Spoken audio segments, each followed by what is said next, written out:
So this video is going to look into the interesting relationship between the political discussion, sex crime statistics, and who's actually committing the sex crimes. Why are the majority of people committing sex crimes are Republican? White men. Republican white men? Yeah. Where's the data on that? You should look it up yourself. I don't know what statistics you're referring to. It could be white men. I mean, white men are the majority of the population, so per share. I mean, as a representation of the population, I'm sure. I don't know if they're overrepresented or not. I would actually doubt it. I would probably say that African-American men are overrepresented in sex crimes, as they are in I'm almost 100% sure. Let's look it up right now. You can also look up at the white men are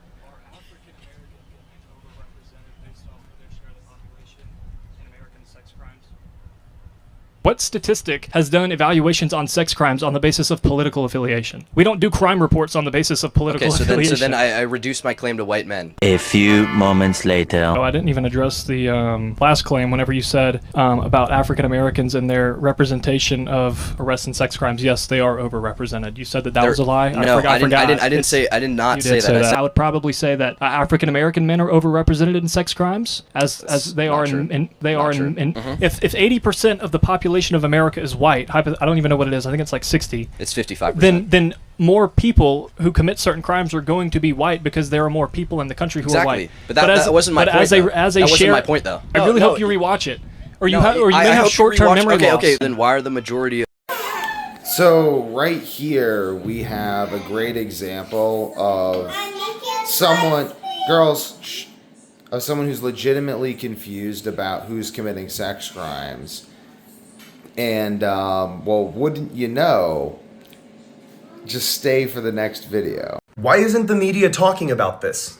I just searched through a ton of police databases to find out why there's a disproportionate amount of white criminals in some areas, and it's kind of disturbing. Starting strong in North Carolina, these men are all listed as white in the police databases. They've all been convicted of crimes to any varying degree, and they all have ICE holds, meaning the Department of Homeland Security plans to remove them from the country because they're not here legally.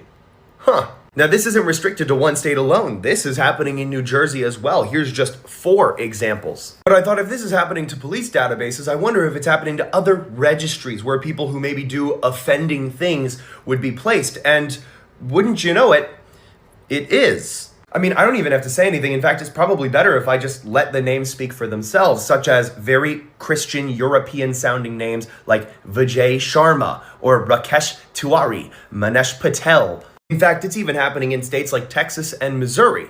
So at what point can you go, there might be something wrong here, because how are we supposed to trust statistics if they're seemingly being skewed to sway public opinion? And yet for some reason, which is a complete mystery to all of us, I know, the media hasn't reported on this, even though it should be nationwide news. So the reason the media isn't talking about this is they don't want you to have real information, because if you had real information, you'd make decisions that would not favor letting in tons of immigrants, illegal immigrants too. And if we didn't let in tons of illegal immigrants that caused crime, then there wouldn't be an increase in crime. And if there wasn't an increase in crime, we couldn't motivate people to give the government more power to solve the problem that they just created. And if we didn't give the government more power, then we'd continue to be free people. And if we continue to be free people, then we're going to continue having guns. And if we continue having guns, then you won't be able to arrest us for social media posts. If you can't arrest us for social media posts, then I can continue speaking the truth, and you'll know what's happening. We've got work to do, fellas.